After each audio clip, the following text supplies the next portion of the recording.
Hello, this is Targor. This video is in the style of a Twitch stream. It's not edited, so it's gonna look like a Twitch stream. Really, most of my videos are in its playlist of actual Twitch streams. This one's a re-recording. So anyway, welcome to my vision of World of Warcraft Classic Plus. The design direction of my vision of WoW Classic Plus is substantially different from that of retail WoW circa Shadowlands and the private servers Vanilla Plus and Turtle WoW. This is partially because it aims to fix Vanilla WoW's many problems first, Flash on Pulse second, and add new content third. This is part of a playlist of videos. Check this video's description for a link to the playlist. The document displays my vision of WoW Classic Plus, and the document's version number is 1.5.15. All versions of the document are based upon patch 1.12.2 of WoW. If you just want to know the general design direction of my vision of Classic Plus before you ever want to look into this, then watch the introductory video in this playlist or video document yourself and look at the list of major features. The link to the document is in my channel's About page. That, and I do not have a team of people, or however, working with me to make an actual private server out of this. It's all pure design thus far, and it ain't done yet. The display changes made to Zul'Farrak do not concern or drops in the dungeon, nor things such as NPC hit points, damage, or pathfinding, nor some quest changes. This will be covered in different parts of this document that I'll be covering in different videos. However, it is still worth briefly mentioning that elite NPCs in general, and not just in dungeons, are going to hit a lot harder and have a lot more hit points, and they'll be able to run 180-degree slopes, so walls, to chase players around without evade bugging.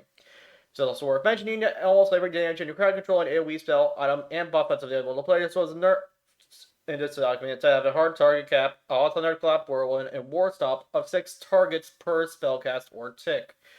Furthermore, all elite mobs in this game are being buffed so that movement speed slows them less effective against them, by which I do not mean a lower duration or chance to resist the debuffs.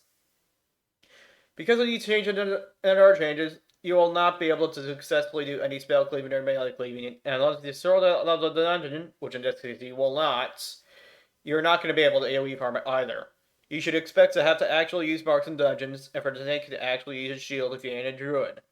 Now onto the actual changes made to Zul'Farrak in particular. I recently revised the section a bit to remove an apparent contradiction that I probably just forgot to get rid of a really long time ago. I forgot to actually delete from the document. Anyway,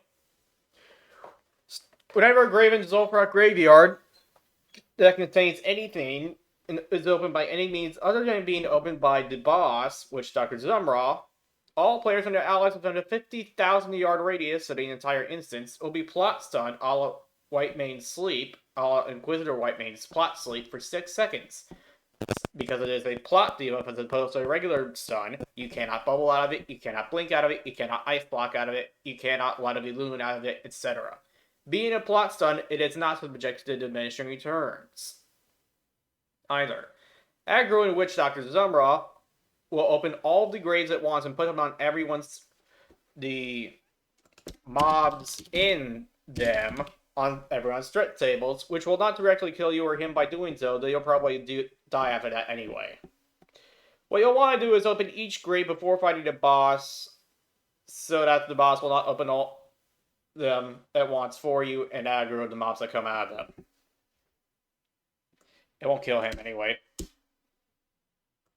But yeah, anyway, Zul'Farrak dead heroes will be elite mobs. Those are one of the mobs that come out of the graves. Zul'Farrak dead heroes and zombies, the other mob that comes out of the graves, will have 300% of normal movement speed by default, so don't try running away. So don't try kiting them. If a Zul'Farrak dead hero or zombie exits combat, then it will get back into its grave.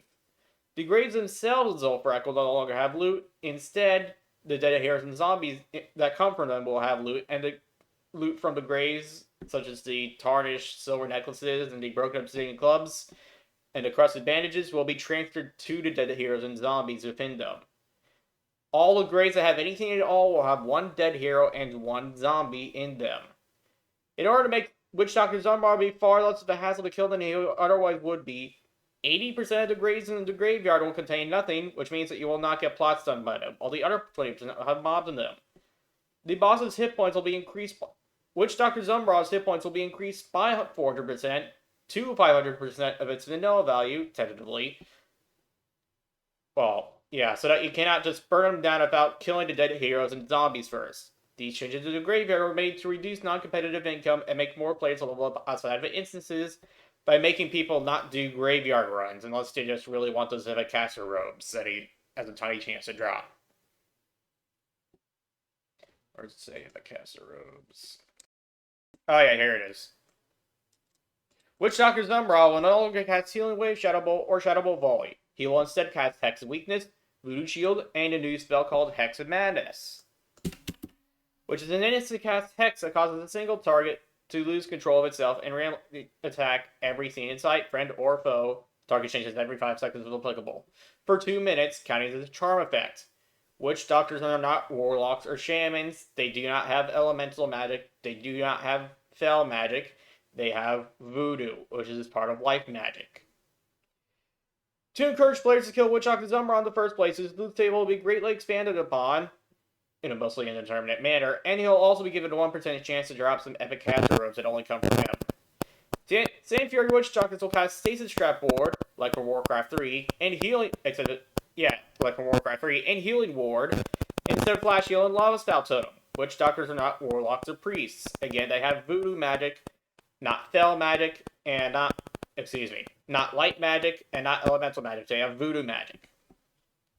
Because Gazriela's scales are so electrified, according to his quest item, his scale that he gives to the guys in the Thousand Needles, the boss will do 20 Nature Thorns damage to his attackers when stricken.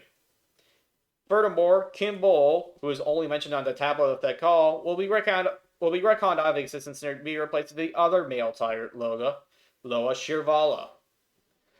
And as does for the changes to Zul'Farrak thus far, I recently made some changes to Zul'Farrak in particular.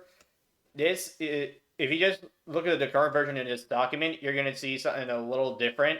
But that's because this is the in-between version between 1.5.15 and 1.5.16. These are the changes that are going to be in the next version of the document so far, version 1.5.16. And yet again, all versions of the document are based on patch 1.12.2 of World of Warcraft. Alright, thanks for watching.